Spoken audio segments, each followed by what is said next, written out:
So how I came to Guelph was that I was offered this fabulous opportunity to be the artistic director of Guelph Symphony Orchestra. So that was a number of years ago. And in order I felt at the time, in order to really do a job properly, you have to live in the community that you're serving. So my partner and I ended up, we bought a lovely house, and we're here, and then so I ended up being with the organization for 8 years, and it was 8 like tremendously fun years. We did so much, and we had so much fun. There was so much laughter.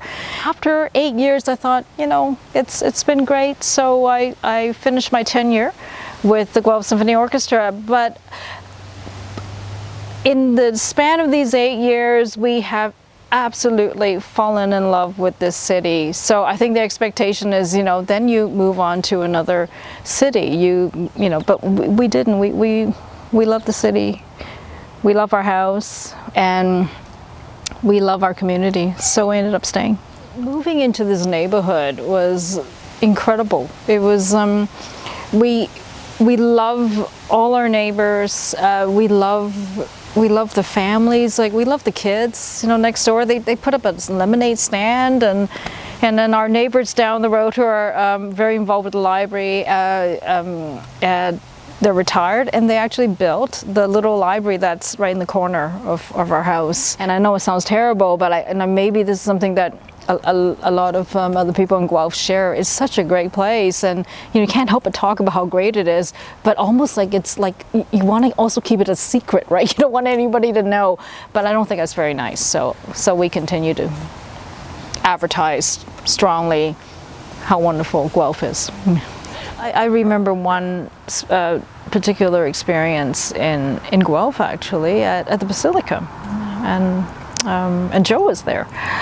It was very requiem, and there's something so incredible about that work that, when you're, dealing with passage of time and life and death and connection to here and beyond. The soprano soloist was in the front row, and she said that from about 5 seconds into the music, this gentleman in the front row was already very, very, very moved, and she had something very significant happen to her around that same time, and she said, when we got to the final movement, where it's just this long soprano solo, it's really difficult. And at that point, the gentleman was just, fully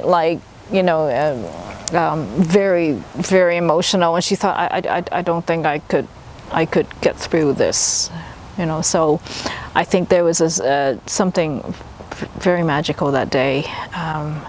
And another moment, I have to say, was another moment at the Basilica, where we did. It was the first time we performed there. It was Mozart Requiem, and the Requiem is so sad, is so heavy, and when you get to about 3/4 of the way, Sanctus, right? It's the one bright moment. It's like, thank goodness there was a bright moment, and at that moment, I still remember, it was like magic. Like the stream of light came through the stained glass, just as that beautiful major chord was played, and it was something that was very moving.